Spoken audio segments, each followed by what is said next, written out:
Here, this is the third part for upper limb clinicals. We will complete upper limb examination and cases discussion. Today, we will talk about Dupetrene contracture of the hand.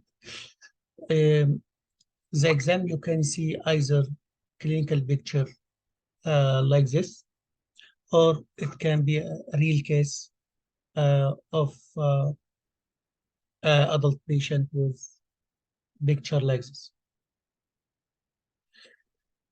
Before everything, because this is a short case, so the first word you will tell is either the diagnosis as a spot diagnosis or differential diagnosis. It's preferred to say differential diagnosis even if you know the diagnosis. In differential diagnosis of Dupetrene contraction, locked trigger finger, campodactyly, skin contracture from bear or scar, volar blade contracture, PIB joint volar blade contracture, tendon contracture,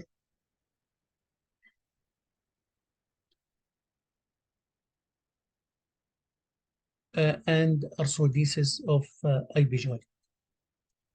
These are the differential diagnosis you can tell, but first of all, you should say Dupetrene contracture. Even if the case is short, you can take brief history, especially age, hand dominance, socially his work, smoking or not, alcoholic or not, because it is related to Dupetrene. When his disease start, age of onset of the disease, and its rate of progression, slowly progressive or rapidly progressive, and in functional deficit, we mentioned it in details in previous lectures. We can ask about putting his hand in pocket, washing his face, combing his hair, wearing gloves, and ask also for similar lesions in the foot or the penis. Ask for similar problem in his family. Ask for diabetes, epilepsy, because medication of epilepsy is related, like phenytoin, is related to Dupetrene, and also alcohol, and smoking, also trauma. His job is affecting which management he will receive, and ask for previous hand surgery, especially hand surgery for the same problem. Examination, look, feel, move. We start by look. Look also is most important. We can do comment for the pets, Dupetrene, inserting vertically into skin. You can find also nodules. This is early change.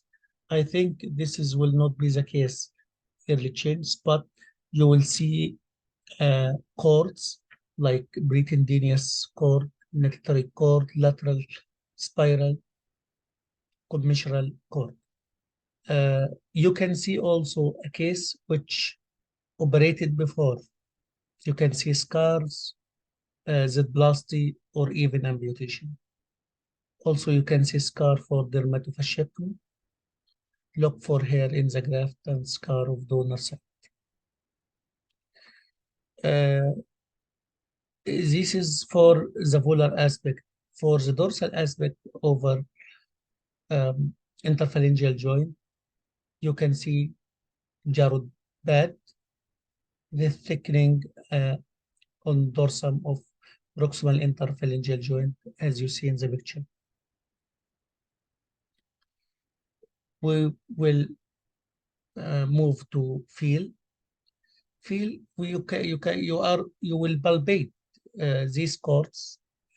You can easily palpate with your index finger, tip of the index, across the palm, and then from proximal to distal, following any chord identified. This is example of the answer. There is an abductor cord to the little and the pretendinous cord to the ring, causing contracture at metacarpophalangeal and PIP joint. This is one of the answer, and there is no graduaate present. Next, you can measure the contracture, because the measurement of contracture, it will affect the management. If the cord is crossing more than one joint, for example, metacarpophalangeal joint and PIP joint, we are flexing the PIP joint fully to measure metacarpophalangeal joint contracture. Then flex metacarpophalangeal joint fully to measure PIP joint contracture, not to mix the measurement, and also contracture of nearby joint, not to affect the joints you are measuring. Also, you should note that the IB joint is rarely affecting in this disease. It is very important to examine sensation and vascularity. Dupetrene disease, this disease can involve the soft tissue around the nerves and vessels. You should test the sensation of this distal to the lesion, and to test also the site of surgery, especially if there is scar from previous surgery.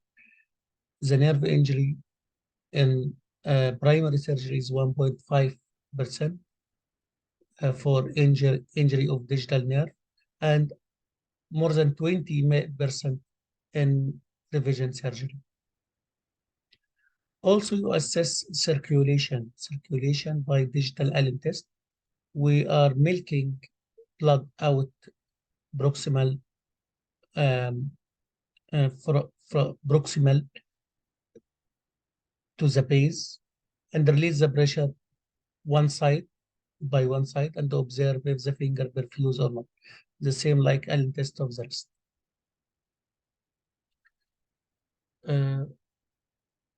If he asks you what else you like to examine, yes, I examine the sole of the foot. Maybe it is involved, and dorsum of the hand for graduaate. Okay, how you will plan for treatment? Which type of surgery you will offer? You will do surgery or not? Conservative treatment first? Yes, this patient is candidate for conservative treatment. What you will do? You will do tabletop test, as you see in the picture. We will do intervention if metacarpophalangeal joint contracture more than 30 degrees, or for any significant PIP joint contracture more than 15 degrees. Other factors like age, functional deficit, rate of progression, and the previous surgery also should be considered. The aim of the surgery, this is when you are consenting the patient for surgery, he should know that the aim of surgery is to excise diseased tissue and restore movement through zigzag incision, but not to end the disease. This disease has no cure actually, but this surgery is aiming to improving the function of the hand. So we will do the surgery and excising the diseased tissue, restoring motion, then splintage night splint for 6 months, and he should know that surgery is to control the disease, not to cure it, and recurrence is common. Also, this surgery has many complications like wound infection, hematoma, digital nerve injury, 1.5% in primary surgery and 20% in Division 1, stiff hand reflex sympathetic dystrophy, orthotic atrophy, and maybe amputation.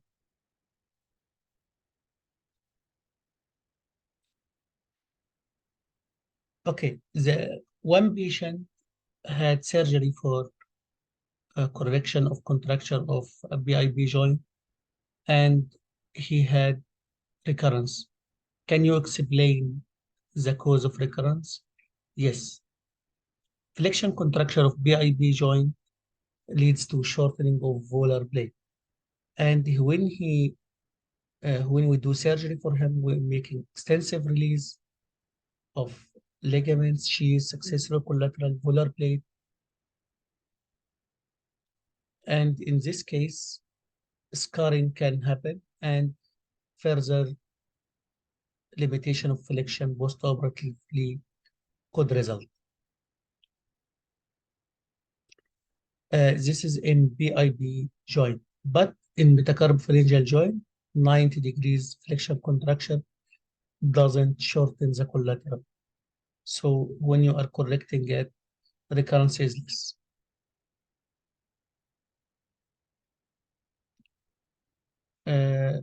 This is a picture for extensive release of Dupetrene disease. You can see a lot of scar tissue and also very difficult to identify the digital nerves and digital artery. So ischemia could happen and nerve injury also could happen, especially in um, recurrence or revision surgery. Okay, we will move now to another common case. You can see picture like this in new exam style. This is wrist drop of left side. Spot diagnosis is radial nerve injury. You will take brief history. What is important? You should ask about this case in history. First, you should know the cause behind radial nerve palsy. Second, you should know when it happened, the date for starting the problem. This is the most important in history. Then we will proceed to examination, then investigation and management. To take a good history, you should know the causes of radial nerve palsy. So you will ask about um, key um, information about the cause behind radial nerve palsy. In axilla, for example, Saturday night palsy, if he is alcoholic, for example, this is neuropraxia, prolonged local pressure, or the patient is using axillary crutches, it could cause radial nerve palsy.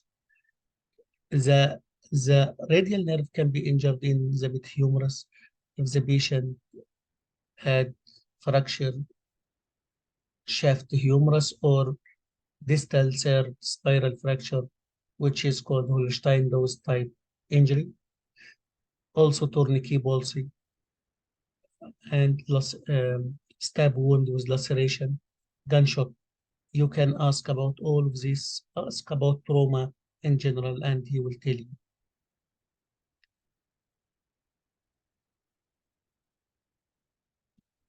So for the history, you will ask the patient about what is your complaint, weakness or pain or numbness, or uh, this is expected to be the answer, and ask him for the hand dominant and his work, his habits, smoking or alcoholic or not, functional impairment. the hand grip and weakness of uh, his hand grip and other grips. Also, you will ask about what caused this palsy and what treatment received so far. For example, if the patient had fracture shaft humerus or distal third humerus, it is managed conservative or surgical. Uh, this radial nerve palsy, it happened before intervention, before any intervention for the fracture or not. So if the fracture is primarily, if the nerve injury is primarily due to the fracture itself, so we are expecting this is neuropraxia. So we are trying to manage conservatively, and it could resolve in 90% of the cases. But if the nerve is injured following closed reduction manipulation or following surgical treatment, this is different. I think the nerve should be explored. For the examination, we will start by look. Yes, there is obvious left wrist drop. There is gross wasting of left forearm muscles, especially the dorsum of forearm. But there is no gross wasting of triceps because it is large enough. Also, you will search for scars or swelling. Scars, especially in the back of humerus midline approach or anterior to the arm anterolateral approach. Also, you can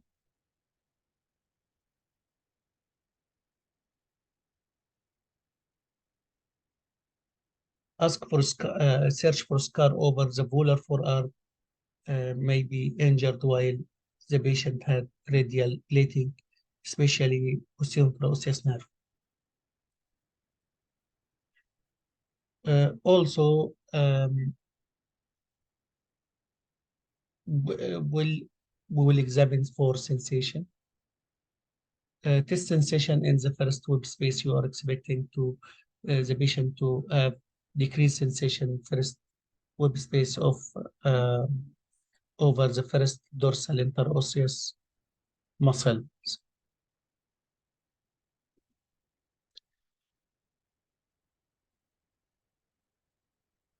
After telling that, we can start now the screening test. Screening test is important to start with. After telling the obvious signs of radial nerve palsy, we can say I will do screening test for the three main nerves of upper limb. The first one is median nerve or anterior interosseous. This is the ulnar nerve adduction and abduction. And this is one of the radial nerve, but radial nerve here is injured. So you can start by screening the movement actually and say, yes, median nerve is okay, is intact, ulnar nerve is intact, and the patient has deficit in radial nerve. I'd like to complete the examination uh, to discover at which level the nerve is injured. Also, you can face a case is recovering. The patient may be high radial nerve palsy, and he restored uh, the function partly, especially brachioradialis, for example, and triceps, and he has some wrist extension or elbow extension, and he is resolving. So the diagnosis will be resolving radial nerve palsy. How you are testing the triceps? First, you should isolate the triceps muscle from working with gravity.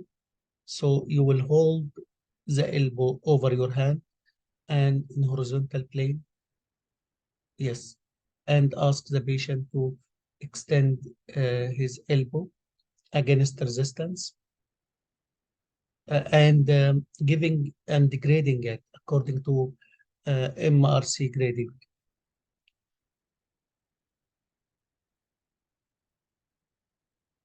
You can test also brachioradialis.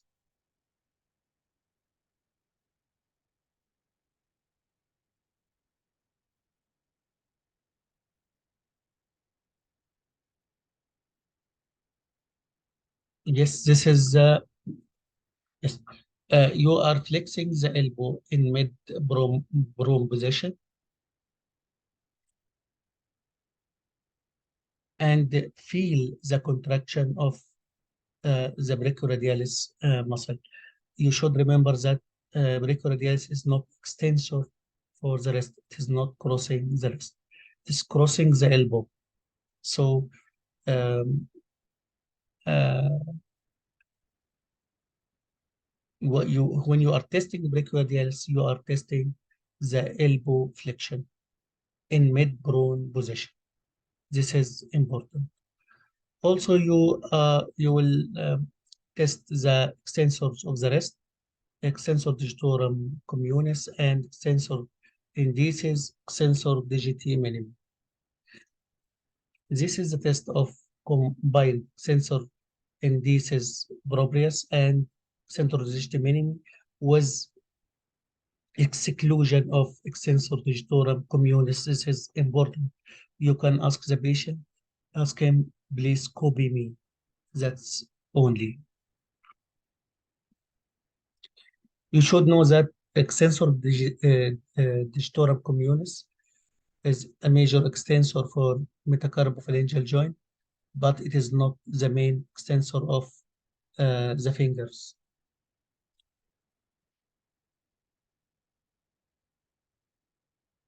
Uh, this is a test for brachioradialis. This test for extensor digitorum communis.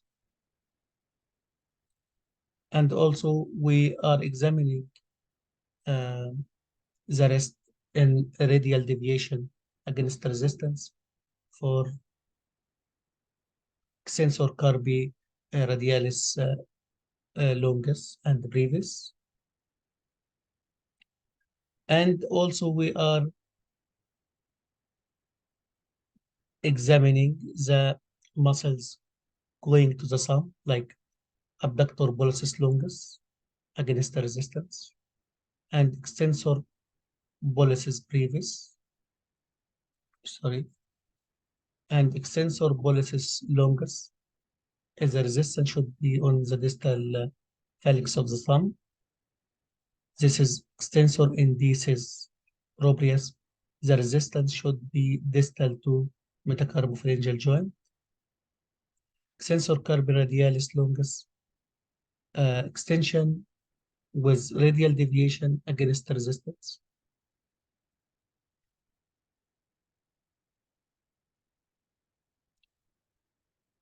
Another question could be how you differentiate between radial nerve palsy and posterior interosseous nerve palsy. Radial nerve palsy sensation is lost over dorsum first rib space, and the patient is unable to extend the elbow, so triceps is included. This is high lesion. Or the radial nerve if the lesion is between triceps and extensor carpi radialis longus innervation. So triceps is intact, but the patient has wrist drop.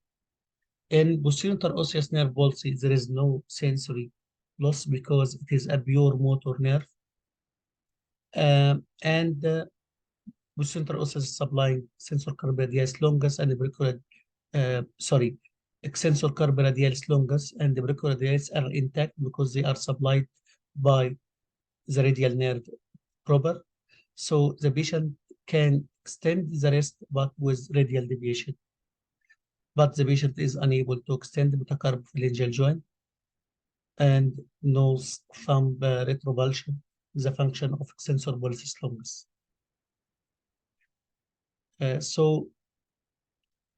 the patient presented to you, for example, after 6 months with no recovery of the nerve, the first muscle to be recovered is brachioradialis, and the last is extensor indicis. So there is no function in brachioradialis, So at 6 months, I think there is no hope for uh, nerve repair or nerve transfer or like this. Also, you should examine the renal sign if it is present or not, and it is progressive or not. So at 6 months or 4 months, we should consider tendon transfer. This is examples of tendon transfer for wrist extension. This is important. So we can transfer pronator teres supplied by medial nerve to extensor carpi radialis brevis, metacarpophalangeal joint extension. We can transfer flexor carpi ulnaris. You can re-rotate around the ulna and transfer to extensor digitorum communis or FCR through interosseous membrane. You can transfer either FCR or FCU. Extension of the thumb also is an extension of the thumb. The abduction of thumb, we can transfer palmaris longus to extensor pollicis longus. These are the major three examples of tendon transfer for radial nerve palsy. They are very important. You can be asked also for the principles for tendon transfer. Also, you can face a case of resolving radial nerve palsy, for example, Saturday night uh, palsy. So you will not see any scars, and you will test sensation distribution first web space could be intact, and you can examine the function of radial nerve from proximal to distal, explaining to the examiner why I was doing so. So there was full power of triceps, and there is some contraction in brachioradialis, and on wrist extension of the wrist. The rest went to radial deviations, suggesting that extensor carpi radialis longus is intact, but not the brevis or extensor carpi ulnaris. So there is recovery for the nerve. So my diagnosis is resolving of radial nerve palsy.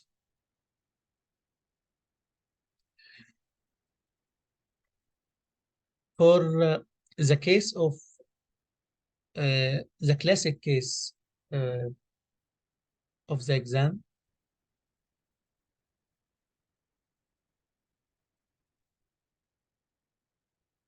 yes, the classic case of the exam is fracture shaft humerus. We said overall rate of recovery is 88% for spontaneous recovery, reaching 70% if treated conservatively. Stabilization of the fracture with the internal fixation is important. Early exploration is technically easier and safer. These are the common questions can be asked after you reach the diagnosis. When do you operate the humeral fracture? What method? What approach? What size of blade? So these are easy questions. So he prefer to talk about trauma rather than um, microsurgery or nerve surgery. To note also, it's important that radial nerve is it innervates the muscle responsible for extension of the wrist and metacarpophalangeal joint. Why? But the patient, if he has finger drop and wrist drop, the patient also complaining of weak hand grip, weak power grip, and making grasping object difficult because the patient can't extend the finger and also um, uh, can't extend the thumb and can't abduct thumb. So this makes the grasping object is difficult.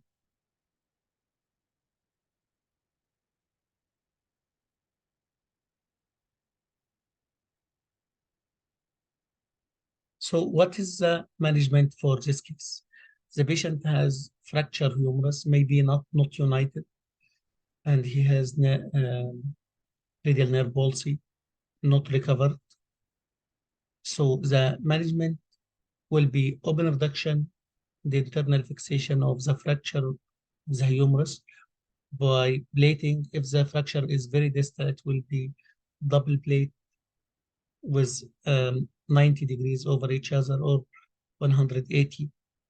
You can, the discussion could be what you prefer, 90 degrees or 80 degrees, and what type of plate and what is the position of plate. How are you reducing the fracture? Maybe he will present X-ray for Holstein-Lewis fracture, for example, and how you approach fracture like this. And also you will explore the nerve in its anatomic site. So you can find the proximal radial nerve stump, but you couldn't find the distal stump. So you will fix the fracture for sure, but what you will do for the nerve? At this time, there is no hope for recovery of the nerve, and I will close the wound and I will plan for tendon transfer. I will refer the patient to experienced surgeon for uh, microsurgery, or even you can do tendon transfer, flexor carbaradialis to extensor digitorum communis, or FCU, flexor carpial nerves, also can be used. Pronator teres to extensor carbaradialis brevis, palmaris longus to extensor pollicis longus. Cast is applied with wrist extension, carpopharyngeal joint, and finger extension for 4 weeks, followed by dynamic splint. And don't forget to talk about occupational therapy, including nerve stimulation. These are the principles for tendon transfer.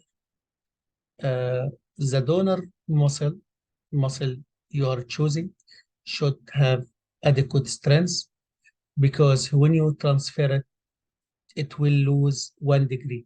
If it is MRC5, when you transfer it and to be successful, it will be MRC4. And also transfer the tendon transfer should have straight line of ball, not to be twisted or right angle or acute angle, or no, it should be a straight ball. And also we should transfer one tendon for one function.